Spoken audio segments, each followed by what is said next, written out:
Vande Mataram children, I, Mr. Basavaraj Nippani, welcome you all to Sir Kalam Tutorial YouTube education channel.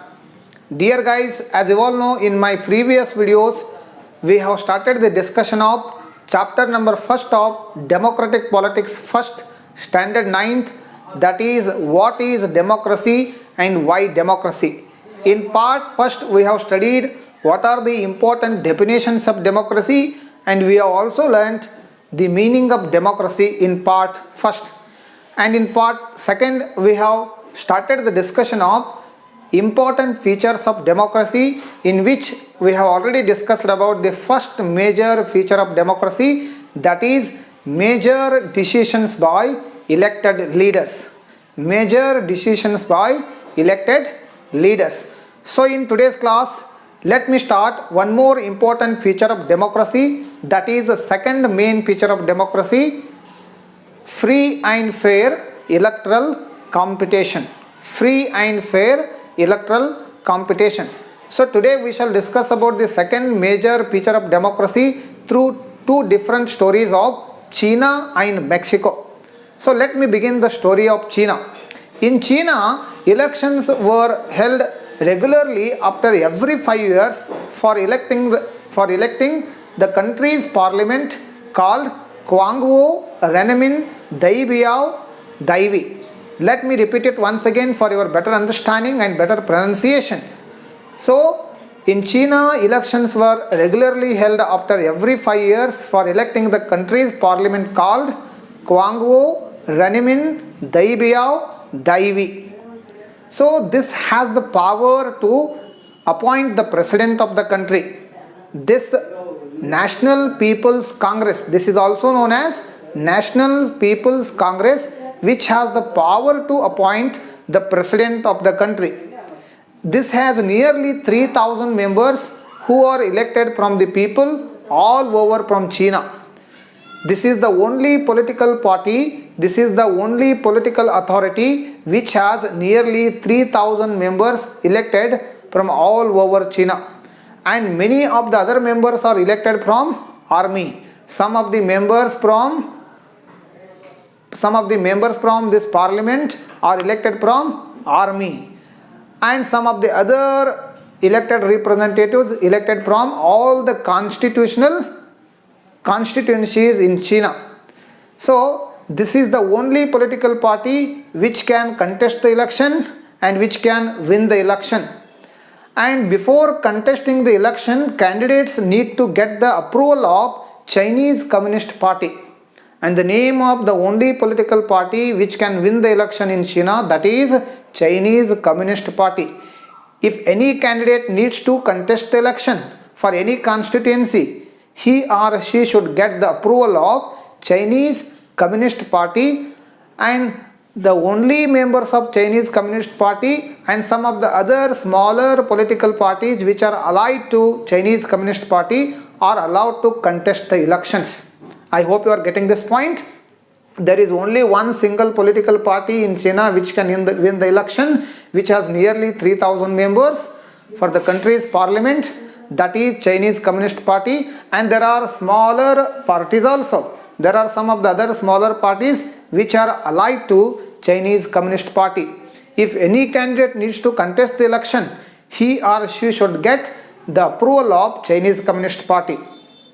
So elections were held in 2003, elections were held in 2002 and 3 for the country's parliament, called Quangwu Renmin Daibiao Daivi. So this is all about Chinese Communist Party and China's elections. So now let me go to another story of Mexico. Since its independence in 1930, Mexico holds elections after every 6 years. Since its independence in 1930, Mexico holds elections after every 6 years, and the only single party wins the election in Mexico. So Mexico was never under the control of any dictatorship rule or any military rule, but until 2000, only single political party which has won the election in Mexico. there were many other political parties. There were many other political parties, but there was only one single political party which was always able to win the election, and the name of the political party is PRI, Institutional Revolutionary Party. PRI means what? Institutional Revolutionary Party. It doesn't mean there were no other political parties to win the election. Exactly, there were many other political parties who did contest the election, but they never managed to win the election. Why they were never managed to win the election? Because PRI, Institutional Revolutionary Party, was known to use some dirty tricks to win the elections.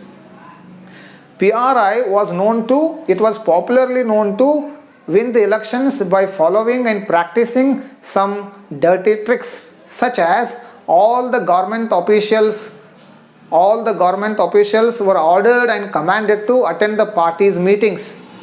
So PRI, Institutional Revolutionary Party, had the power and had the supremacy and had all the control over all the government officials, and this always commanded the government officials to attend the party meetings, and all the government teachers in the schools used to force the parents to cast vote for PRI only. At the same time, there were other human rights organizations, other political parties, and many other struggles and movements, and many other women organizations. All kinds of organizations were there, and they were always against this PRI, but they never managed to win, and they never managed to control the PRI, because all the government officials supported PRI party, and all the teachers of the schools always forced parents to cast vote in favor of PRI, and there were medias also. Media organizations were there. Instead of controlling and instead of criticizing PRI, medias were also supporting PRI, and they were always criticizing the work of other political parties such as opposition parties. Instead of supporting opposition parties and criticizing PRI, even medias were also under the control of PRI. As you all know, media is the third eye. As you all know, media is the third eye of democracy. This is the fourth institution of democracy. So, which should always work in favor of people. But instead working in favor of people, even medias were also in support of PRI in Mexico. In this way, Mexico holds elections after every 6 years, and the only single political party called Institutional Revolutionary Party, that is PRI, used to win the election until 2000. So these are two different stories of elections of China and Mexico. Now let us consider these two examples described above about elections, in which we can see whether people elected the representatives or what. Yes, exactly, people elected their representatives in China as well as in Mexico. People had elections, people had the right to vote, and elections were conducted.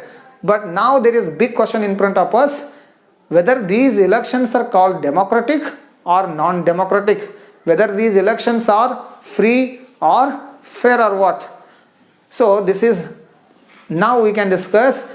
Exactly, there were elections, but there was no real choice in China. Exactly, there were elections, but people had no choice. The elections held in China did not offer real choice for the people of China. And in the example of Mexico, people seem to have real choice, but in reality, but in practice, they had no choice. Because in China, in example of China, we can understand, people need to elect the representatives who are approved by the Communist Party of China. People had no real choice. People had no choice to elect their own representatives. People had to elect the candidates who are recommended by Chinese Communist Party. They had no any other choice. They had the choice to vote. They had the choice to cast their vote. But they had to cast their votes for the candidates who were recommended, who were suggested by the Chinese Communist Party. And in the example of Mexico, people seem to have real choice. People seem to have real choice, but in practice there was no real choice. Why? Because people had the right to cast their vote for their own their own representatives only, but there was only one political party which was dominating. No other political parties were allowed to win the elections because they had no money, because they now had influence, and they had no power to control PRI, because during the elections PRI spent large amount of money. During the elections PRI used to spend large sum of money to win the elections, and it has also used many dirty tricks to win elections. So in this way we can understand that elections which held in China until 2002 and 3 and elections which held in Mexico until 2000 were not democratic elections, because they did not offer real choice for the people. So now this understanding of democracy adds the second major feature for understanding of democracy, that is, in democracy elections must offer real choice. Elections must offer real choice, and democracy must be based on free and fair elections. Democracy must be based on free and fair elections. So about this second feature of democracy we shall study in third chapter in electoral politics. We study more about this feature in chapter number 3, that is electoral politics. So now let us move to another important point of today's session, that is one person, one vote, one value. This is the third major feature of democracy. Let me repeat it once again: one person, one vote, one value. Earlier we read about the struggle of democracy which linked to universal adult franchise movement. So in the first lesson we have already read the expansion of democracy and the struggle for democracy all over the country in the contemporary world, which linked to the movement called universal suffrage movement or universal adult franchise. So today almost all the democratic countries have accepted that there must be political equality, there must be a right to cast vote for each and every single citizen who are adult citizens in the country. This is accepted, this is widely accepted by almost all the democratic countries in the world today. So in this way we can understand the third feature of democracy, that is one person, one vote, one value. Here I can give you three important examples why one person, one vote, one value is important and how it becomes the third important feature of democracy. If you take the example of Saudi Arabia, till 2015 women did not cast their vote. Women had no right to cast vote for any representatives. Only men had the right to vote. Only men had all the authorities. Only men had the right to participate in the process of government. But women had no rights. Women had no voting right till 2015. This shows that there was no political equality. There was no idea of one person, one vote and one value. And if you take the example of Estonia, Estonia is a country in which there were two different groups and there were other minority groups. In Estonia had the system of citizenship which made very much difficult for Russian minority to cast votes. What I am trying to say is, in Estonia, only people who are native people in Estonia had the right to vote. Only people who were in majority had the right to vote. Only people who were noble, only people who were in majority group had the right to vote. But the minority people such as Russian minority had no chance to cast their votes. They had no say. They had no say to have their opinion, and they had no chance to elect their representatives for their better life. This is the example of Estonia. And the third example, that is Fiji. Fiji is also a small country in which we can see many of the migrants from Indians and many of the migrants from other countries, from the other part of the world. So here in Fiji, only people who are indigenous species means people who are born in Fiji, they are called indigenous Fiji. Only indigenous species had the right to vote, but not Indian Fijis, not American Fijis, not African Fijis. For example, African Fijis, Indian Fijis, American Fijis, in the sense they are migrants who are migrated from all those countries to Fiji. In Fiji, only people who are from Fiji, only those who are native people and only those who are indigenous Fijis had the right to vote.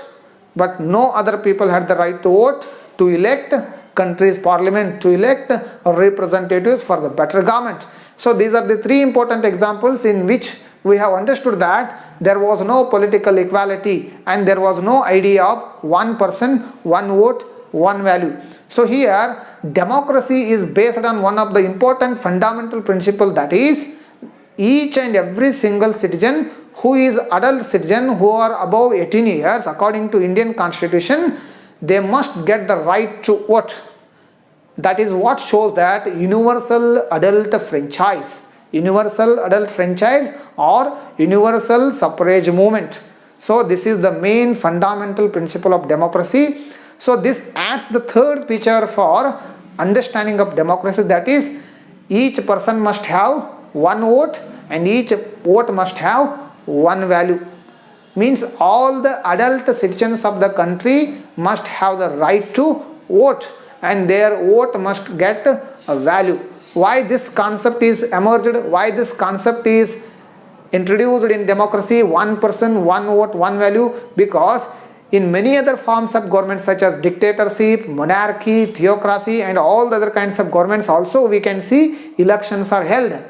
But in all such elections, only few people, only selective people such as nobles, clergies and rich people and educated people and only men, these all kind of people will be having the right to vote.